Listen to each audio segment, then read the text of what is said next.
Yes, so think up questions for us. Jeff, I want to start off just by asking you what's happening in traditional media. Let's forget about the internet for a moment.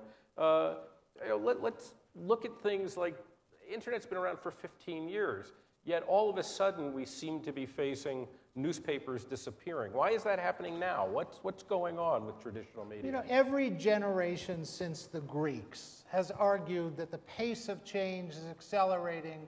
We've never seen so much disruption so fast. The difference is this time they may be right. I used to teach mass communication, and when I used to teach, I argued that no mass medium ever goes away or disappears. They adapt, they change. If ever a medium were going to go away, it would have been radio after the beginning of television. When television sucked all the content out of radio, took all the stars out of radio, radio didn't roll over and die. It adapted, it formed relationships with the music industry, and today radio is a vibrant medium, but a smaller medium than it used to be. As we look at all of the mass media around us, and not just in the United States, worldwide, we do our work in 30 countries, including a great partner with Tech Monterrey here in Mexico. As we look at all of the media around us, we believe all of it will survive, but most of it, with one big exception, will be as smaller businesses. We've seen that with music. The music industry had a business model that was nothing short of extortion. It said, you like 2 songs, you have to go out and spend $17 on a CD. Today, interest in music never been greater. People spending more time with music, love it more than they ever have before, listening to it in more places, but they're not going to the music store. In most cities, including Mexico City, you can barely find a music store. They're going online and either stealing the 2 songs they want or paying $2. I think all music will be free in the next 5 years, and we're seeing new business models where companies get a percentage of touring revenue, get a percentage of endorsements and all kinds of merchandising. The newspaper business, which seems to really be changing at a pace no one ever could have anticipated. Our work shows 30 years ago, teenagers didn't read newspapers, but started to when they got into their 20s and 30s. Today, teenagers don't read newspapers, and the evidence is clear they probably never will. Newspapers, they're going online for their information. In every country in the world we are in, when internet penetration gets to 30%, offline newspaper sales begin to decline. And here in Mexico, you're on the precipice of that. You're at about 24%. So we expect to see changes fairly quickly. The bottom line for newspapers, and there's no way around this, is every time a newspaper reader dies, they're not being replaced by a new reader. But you and I have talked about this, and one of what I see as a former newspaper person is an industry that failed to adapt at all for the better part of a 30 or 40-year period. And I think that there are lessons here that so many of the trends that are affecting the newspaper industry predate the internet by years, and it was a kind of management paralysis or arrogance that prevented them from looking at things like the consolidation of retail advertising. While I'd like to disagree with you, you're absolutely right. What we've seen with a lot of traditional media is frustration.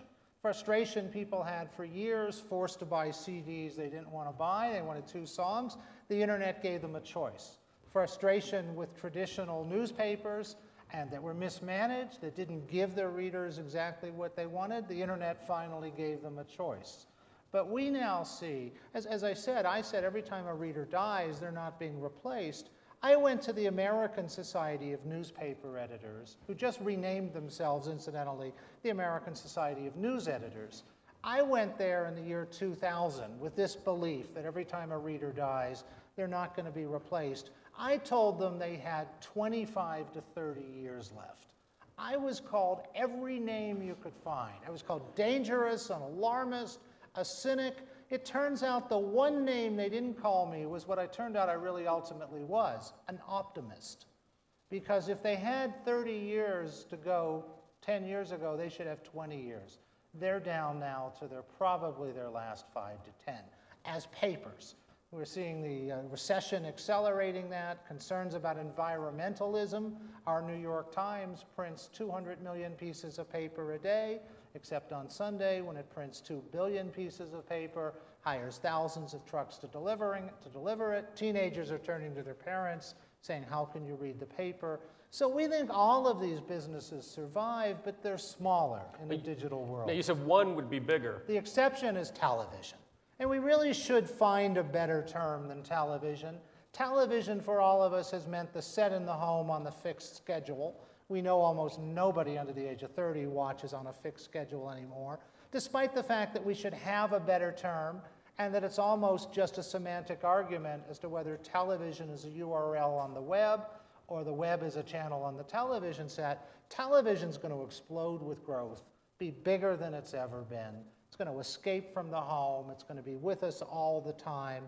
In the industrialized world, 1975, people were spending 16 hours in front of a screen. Last year, it was up to 34 hours. The difference is it's 3 screens.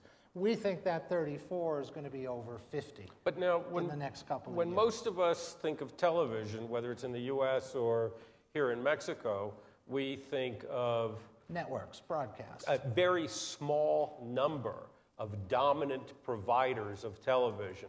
So in the US, when you and I were growing up, we had 3 networks. It became 4 at a certain point. Even with cable networks, you're still not talking about an enormous number. Dozens, or technically a couple hundred, but yeah. But I mean, so do you foresee the television industry, as it flourishes, also being an industry of big institutional video providers? We think the big institutional providers will be a part of that, a smaller part. We don't think in America 4 networks are going to survive, but it's going to be a combination of amateur networks, some that will find a business model, some that will be public service, some professional broadcasters. One of the things we have seen is the value of brand in this world has changed a lot. If you think about the television you watched 20 years ago, forget about the programs, but the production value, it was all pretty high. Now we're watching high production value surrounded by amateurish content, a little bit of which is fascinating and compelling. But in America, we see the people who go to YouTube aren't going for the viral video. The viral video, they're getting through links. The people who are going to YouTube are to watch Jon Stewart in The Daily Show, Tina Fey on Saturday Night Live. I think the value of professionally produced program rises as it's surrounded by so much amateurish content. So let me, just to support what Jeff just said, on the advertising front, we've done research. IAB published a piece, in the US, published a piece of research last year that indicated that average CPMs, this is a year ago, average CPMs for television, for video content online, were roughly $40, an astronomically high number. When we peered more deeply into those numbers, it indicated that almost all of that was going to... Small number of places? Well, a small number of... It wasn't even that so much. It wasn't the distribution outlets. It was the professionalism of the content. There's a bit of a virtuous circle here, or a chicken and egg question, but the high CPMs were going to well-branded content. And those brands could be well-known entertainment networks. They could be well-known stars who were doing their own videos virally, but they were well-known. Well, we didn't see much amateur content most of our lives except our home videos that we made ourselves. And Candid Camera. And the Candid Camera. And then reality changed that a little bit. Yeah. So, but there is a move afoot. One last question on traditional media and television. I'm wondering, you've talked about the devastation in the music industry, which is all about going to free. We've talked about the terrible state of the newspaper industry, which is that news is available for free on the web. How will the television industry, the video industry, kind of circumvent these same problems of being cannibalized by free providers of content? It's a great question. So far, they haven't. Hulu is free. YouTube is free, despite Google's best efforts to monetize it. Of course, broadcast television is free. Broadcast television is free. But so far, we see around the world, a question I asked a couple years ago, is I wanted to know in America, our partners here at Tech Monterey did this in Mexico, we found in America people are spending $260 a month on digital fees and services and subscriptions that didn't even exist a generation ago. So we don't see a big appetite for subscriptions at the moment. We think if this content's going to survive, it's largely going to be through advertising. Do you think some of the owners of cable networks, Jeff Bewkes, the head of Time Warner, for example, and others, have been talking about a concept that I think they're dubbing TV Anywhere, which is basically if you're a subscriber to the cable network, you can have access to whatever that cable network provides anywhere it provides it. But if you're not a subscriber, they may shut you down. This is a really controversial issue. The cable companies see what happened to everyone else, and they're terrified. And they see young people don't want to subscribe and watch stuff on television, so they want to watch just the programs. And they're now saying, sure, you can watch all the programs you want once you prove to us that you pay for the service on cable. And I think that's going to fall apart. We'll see what happens. You mentioned 3 screens. I want to ask you a bit about one of the increasingly prominent screens. I didn't bring it with me. I left it over there. But it's the mobile device. I think everybody here knows what a mobile phone looks like. How many people here, just for how many people here have iPhones? How many people have Palms? Keep your hands up. How many people have Blackberries? Very popular BlackBerry. There's a business audience, yeah. I think. How many people, okay, everybody put your hands down. How many people in this room do not have a mobile device? Oh. Is there anybody? Please stand up. Yes, please stand up and embarrass yourself if you don't have a mobile phone. Okay. So, question. Is everything going to move to mobile? Is this the future of interactive communications? Everything's going to mobile. I was in Macau last week, and the Minister of Information, and I'll take him at his word, said that in Macau, this is a bit unusual, mobile phone penetration is 235%. 2.35 phones for each person. Small country. They say each person has a SIM card for Macau, each person has a SIM card for Hong Kong, and some have it for China. Everything's moving to mobile, and everybody in the world gets this except us in North America. While the rest of the world's using their mobile phones in subways, paying for Cokes out of machines in Sweden, in Israel you can renew your parking meter even though you're a mile away through your mobile phone. In Tokyo you can walk out of an office building at lunchtime and your phone will show you all the restaurants in a 2-block radius that have a table available. But the things you're talking about are not how we typically think of media. Those are utilities. Yeah, what's happening is almost everything we do in our lives is going to move to mobile. It's becoming our office. It's becoming where television is going to largely move to as television escapes from the home. Mobile is going to cover everything. And when as the rest of the world goes on the web, as India's 9% internet penetration climbs to 30 and 40, it's not going to be with PCs on the desk. It's going to be through mobile phones.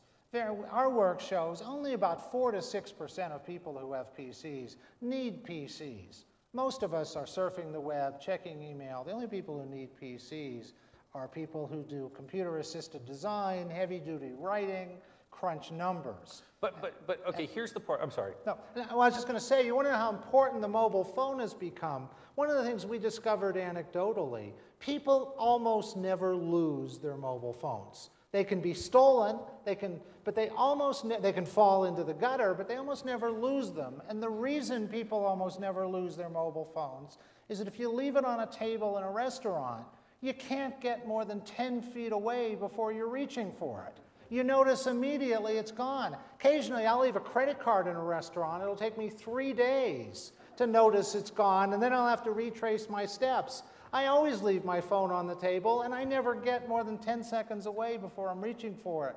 These are things that have become fully integrated into people's lives. But here's the part that confuses me about this. And I have to ask another question, and this will betray my ignorance of Mexico.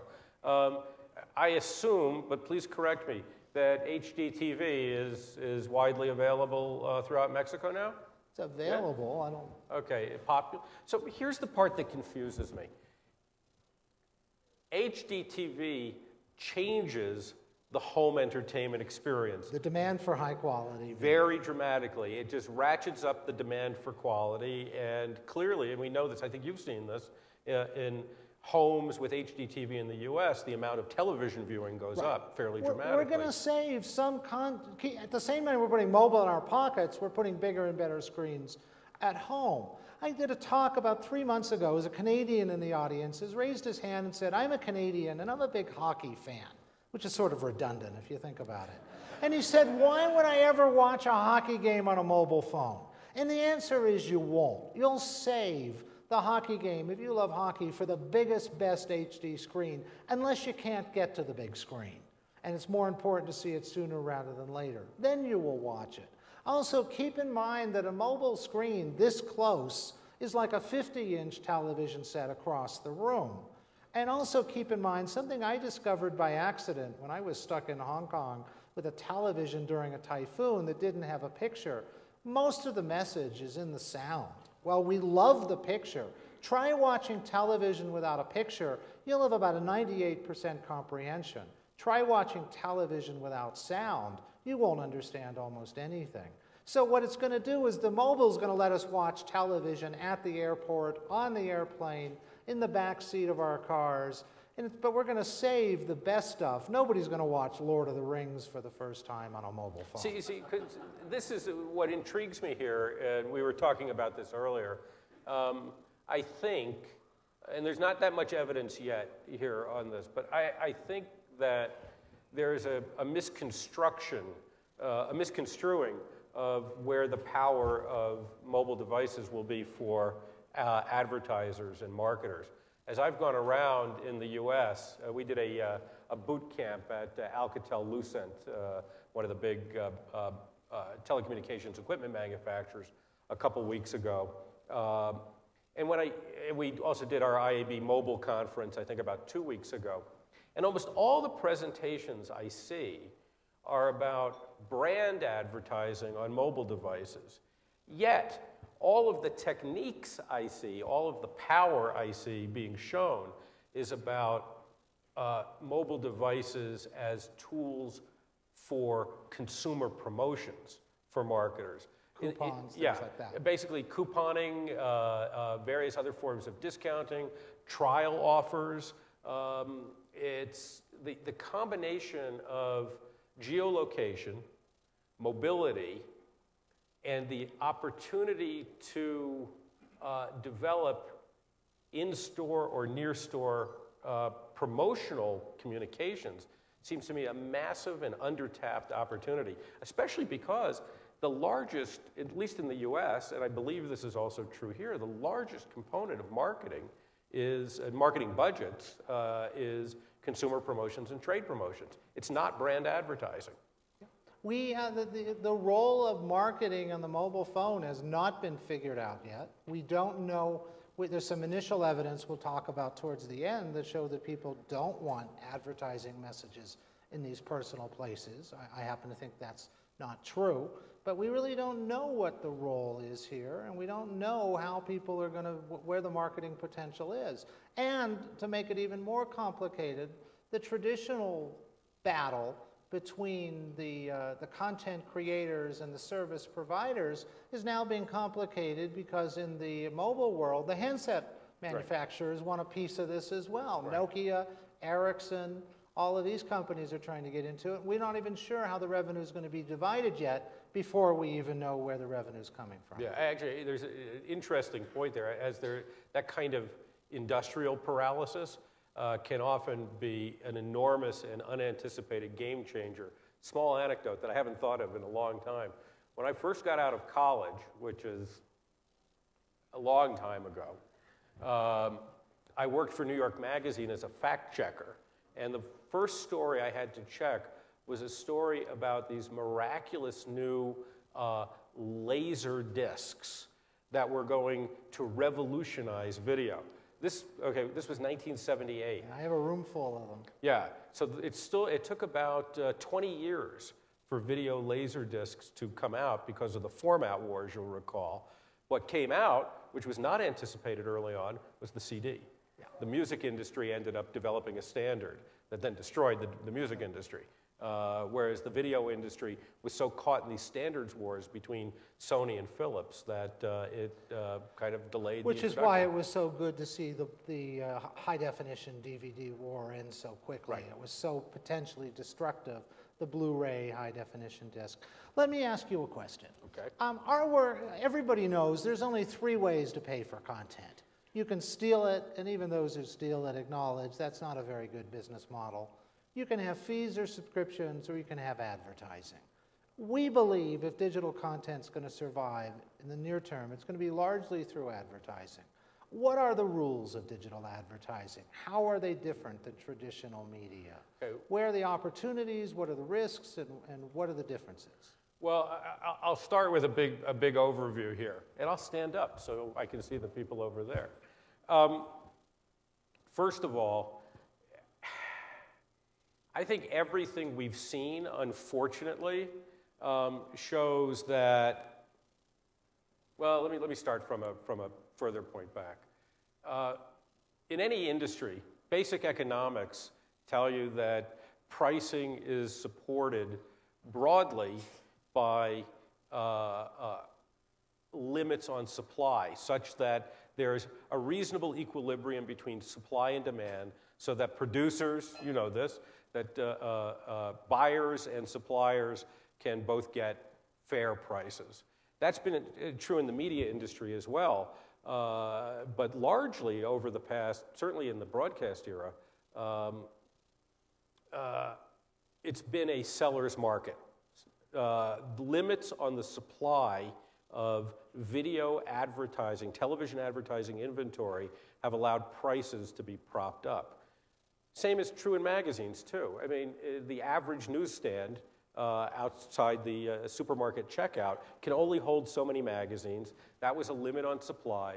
It meant that there was an ability for the media companies to keep prices at a reasonable level. So supply is now not the factor it used to be? No, limitations are not the factor that they used to be. Digital, we're in an environment where there's almost a permanent disequilibrium, an imbalance between supply and demand. That is pressuring down prices. Everybody in this room is talking about pressure on CPM prices in online advertising. The largest reason for that is because it's seamless. There are no barriers to entry to create new content on the web. That means there are no barriers to entry to create new advertising inventory. As a result, prices get pressured down. So the first thing that people have to recognize is if there's been a kind of a sea level for advertising pricing throughout history, that sea level average is going down. Now within that, there will be things that spike up a lot. So I think we're still in a nascent stage here of understanding what will keep advertising or marketing prices high.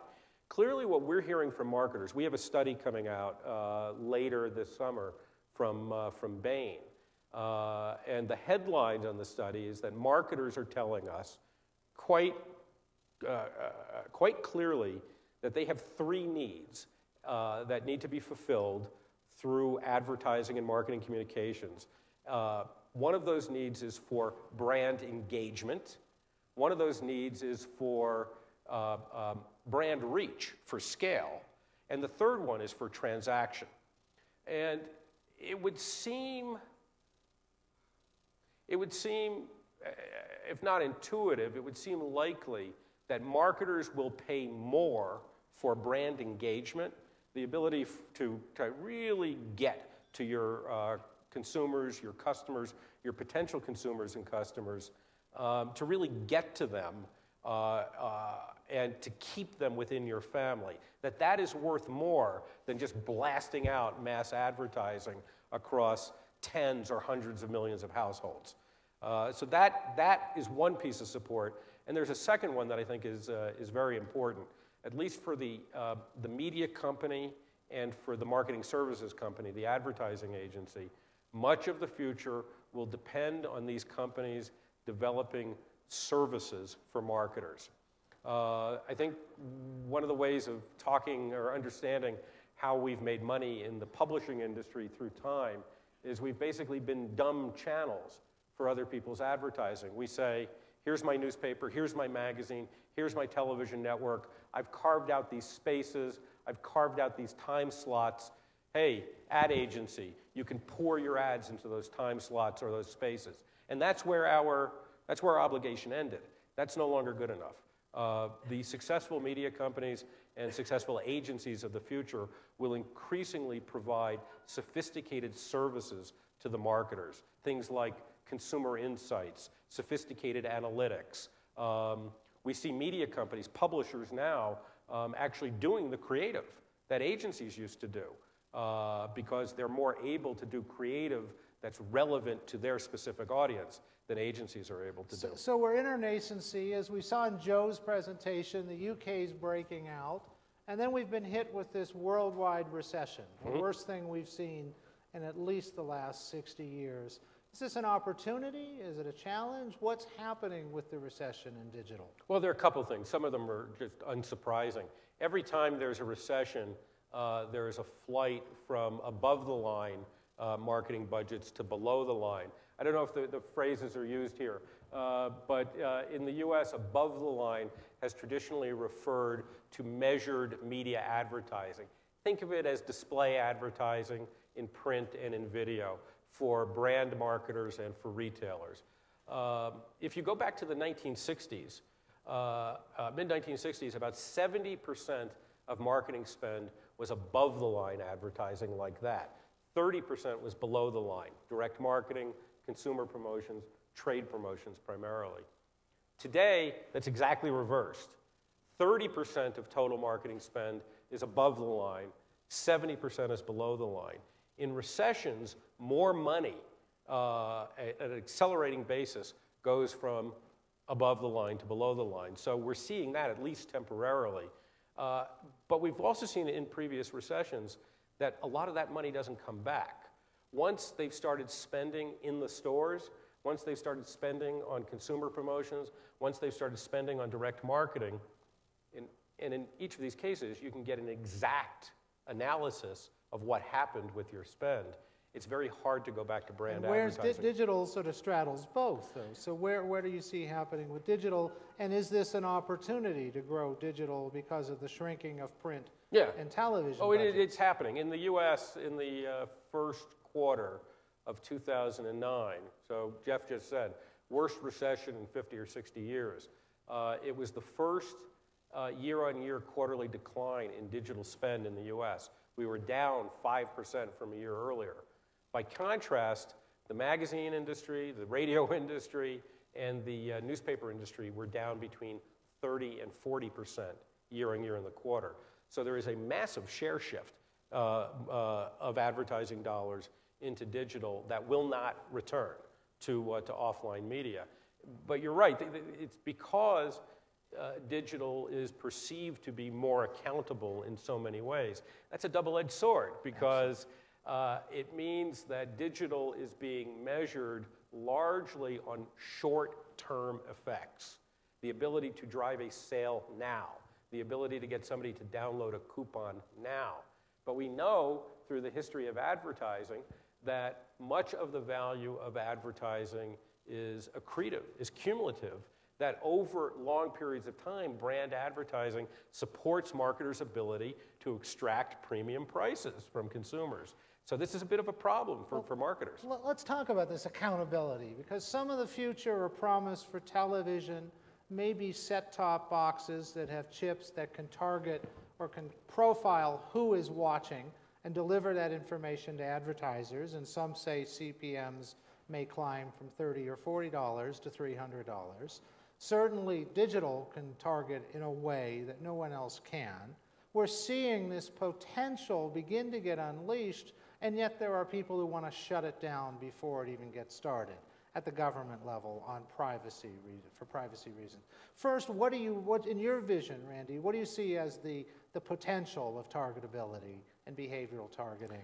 And then how are you dealing, because you yourself have become a leader in trying to bring the industry together to deal with the threats from government? Well, there's a lot of complexity in the issue. We should start right up there. Somebody asked Joe Crump before the issue about what about products that people aren't interested in. So it's a very important reminder. Most advertising in the world, roughly 2/3 of all advertising in the world, is for products that people don't care about. Okay? That's the famous old cliche from John Wanamaker of Wanamaker's department store. I know half my advertising budget is wasted, I just don't know which half. Partly, but it's also a twist on that. I mean, the problem is that the massive amount, the bulk of advertising is spent on low consideration products. It is spent on toilet paper, on butter, on cheese, on things that you buy at supermarkets. Well, why is there so much spent on that? Well, number one, everybody needs it and they're buying it all the time. Number two, they don't care about it. So you have to constantly remind them of your brand, of your product. It's almost like an eternal Cold War between Bounty paper towels and I'm trying to think of another brand and I can't. But that shows you the success of Bounty in advertising. You have to be there because you just have to continually remind people that you exist. Behavioral targeting is not going to play much of a role in that at all. We already know who buys toilet paper and cheese. Because that demand's pretty constant. Constant, and it's basically about people who buy for their households. That's it.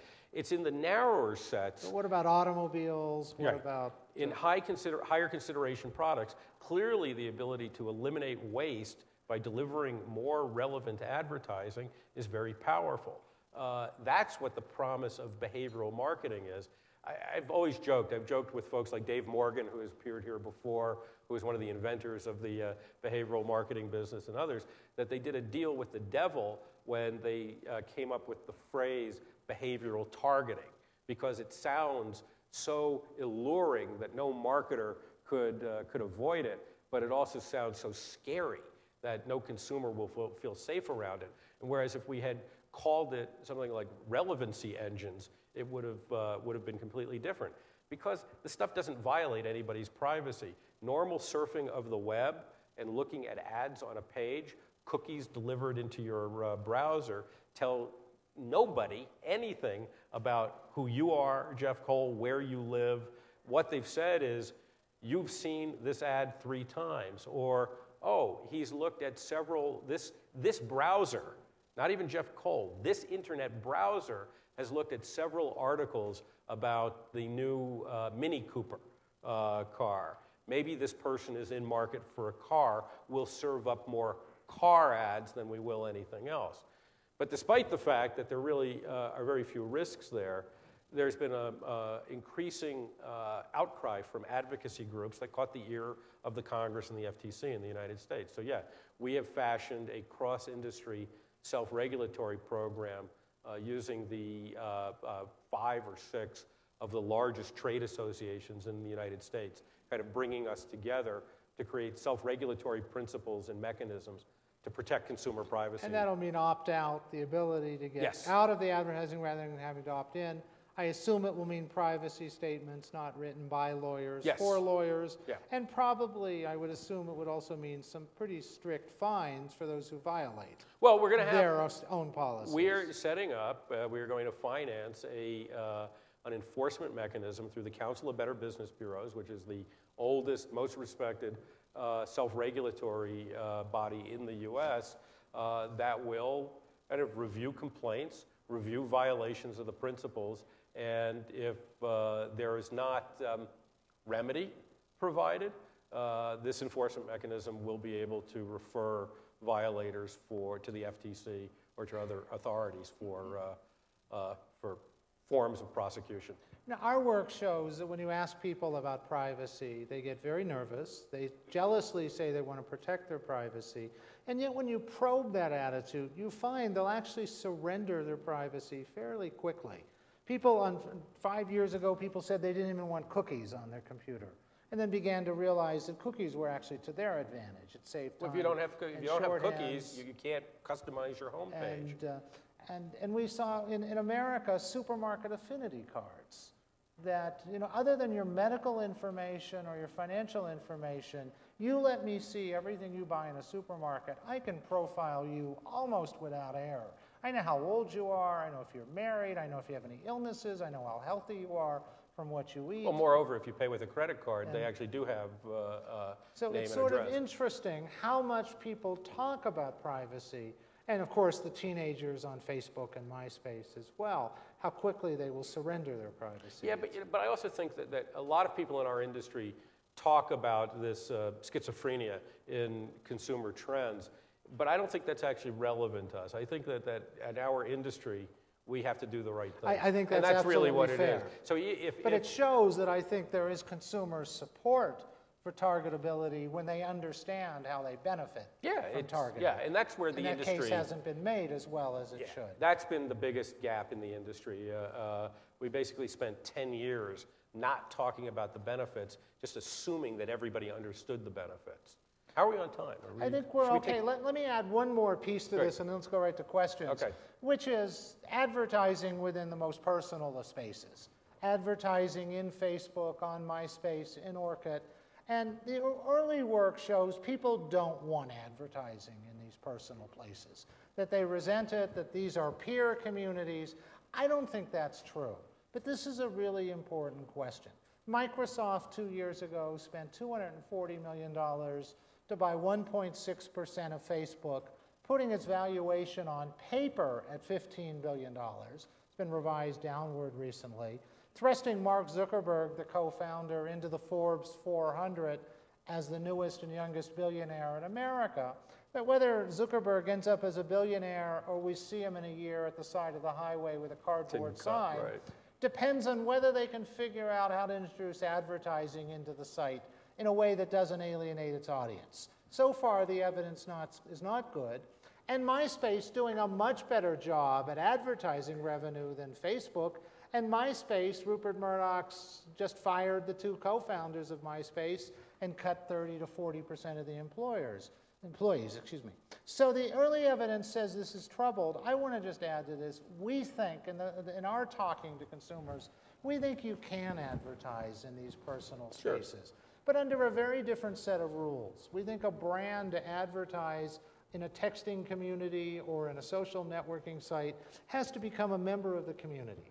They have to explain why they're there, what their goals are. They're going to be judged by standards they've never been judged by before. Are they good corporate citizens? Are they green enough? We think green is going to cut through everything. We think their advertising is going to have to be contextual through targetability. And we see a lot of advertisers who say, what the hell do I need this for? If I advertise on television, I just have to run an ad on television. I don't have to join anything. I don't have to be judged by anything. And what we're slowly beginning people to see is advertisers understanding what they gain in that environment. They're focusing too much up front on what they lose and what they gain, which is the information. Well, but there's also, there are a couple qualifications on either side of this that I want to throw in. Sure. First of all, advertisers do say this. Why would I bother with this? All I have to do is throw up an ad on television, and it's easy, and I get all those households. And if it doesn't work, it doesn't work. Yeah. On the other hand, they've now had to confront the fact with the rising penetration of DVRs that people are actively avoiding their ads in massive scale. So they've already had to adapt to a non-social environment to the reality of people avoiding advertising. But I'll give you a flip side because I'm not so sure. I think the biggest problem in interactive media marketing and advertising is the ridiculously inflated valuations and expectations of venture capitalists. And if MySpace were merely a startup, if Facebook were merely a startup that didn't take this $15 billion paper valuation But instead was a normal small company that just overnight had 240 million people every day going to it, it would be deemed astonishingly successful. And by the way, it's already got about $500 million in annual advertising revenues, according to reports, without hardly even trying. So I would actually kind of pose something quite heretical in our world. I would argue, just as a hypothesis, that if Facebook wanted to run classic television-style advertising, it would turn into an extremely successful advertising-supported business. Because if every time you logged on, there was a commercial, and every 15 minutes there was another commercial, a commercial maybe that you could close if you wanted to, people would come to accept it in return for the service that is being rendered. I mean, we wanted a little controversy. Yeah. I don't completely agree with that. You know, we had said 5 years ago, and got into this war with MySpace, we had said that to a teenager, an online community is like a nightclub. And when the nightclub becomes too popular and the uncool kids start showing up, you're out of there. Because the cost of going from MySpace to your space, or in this case, MySpace to Facebook, is nil. I think they're always going to be faced with new, vital, younger competitors. I think you make a great point that if they didn't have the burden of a $15 billion valuation, they would be seen as successes. They may be transient successes. Look at Yahoo. Yahoo's annual revenues, and Yahoo has been having trouble for a couple of years. Yahoo's annual revenues are $5 billion. And they're viewed as an underdog. And they're viewed as an underdog.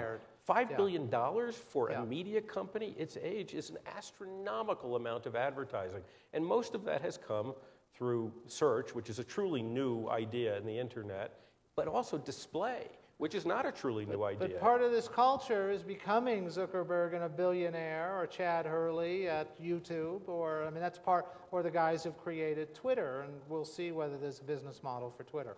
I think we are done. Do we have time for a few questions, or did we talk too much? And Randy and I do this all the time. We obviously could have gone on Yes, we for talk too hours. much, yes. I can't see Is there a anything. voice of authority who can tell us whether we should... Sí, sí, sí. Ahora vamos a abrirle de nuevo el espacio para preguntas. De nuevo están los 3 micrófonos abiertos. Por favor, pasen si tienen alguna duda. Yeah, I like that. Okay. Oh, there's somebody there. Yeah, Hello. one question. I'm talking about accountability. If we set aside the fact that people's focusing right now on the short term and just using us more to measure what's going on rather than branding, we see this trend to go from CPM then to CPC, and now people's actually making us accountable as media for net sales. Do you see a trend that we will then move to be more retail than media, where we actually charge for a part of what people buys in our sites? I'm interested, the Bain study, which will have more detail on this when we release it, says that that marketers are looking at 3 categories of need. And they see 3 distinct forms of advertising or marketing communications helping them achieve those needs, and 3 kinds of service models for media companies. So that transactional need is different than the brand development need. Because look, all of us who are in marketing know it's the easiest thing in the world. If you want to drive sales, I can make your sales go through the roof tomorrow, better than anyone on earth. And here's how I'll do it. Tomorrow only, 75% off. But that does nothing for a company if you're looking for margin. So I think that there's been a lot of hysteria around this and a lack of understanding that transactions are different from reach, and reach is different from, let's call it engagement, but let's call it premiumization is a better word. Those are 3 categories of need. Will marketers abandon their desire for premiumization and driving premium price realization in favor of just driving transactions? No. On the other hand, They better not. That's on the other hand, with this medium, with the internet, you can accomplish all the needs of the purchase funnel at one and the same time. So we are seeing blends of advertising categories that we've never seen before. I mean, if you think about this visually, imagine an interactive advertising campaign. It starts with a display ad that says, soup is good food, click here. You click, it brings you to the Campbell Soup webpage with a recipe on it for how to make soup or how to make chicken with mushroom soup. It says, click here for a coupon. You get a coupon. It says, click here for a map to your local store. Well, that's a single campaign. But what you've just done is you started with a brand advertising execution. You then drove to PR on the website. You then drove to consumer promotion with a coupon. And then you then drove to trade promotion, which is a store, the deal with the store. That's with one ad, with one campaign. You've tapped into 4 or 5 different budgets and 4 or 5 different categories of need. So that hybridization of marketing thinking is also something we're dealing with. So I think there are 2 answers to your question. No, transactions are different than premium price realization, but you can actually do both those things in a single ad. Really interesting. Yeah. Bueno, esa es, si ya no tenemos más preguntas, that will be all. Thank you very much, gentlemen. Great, thank you.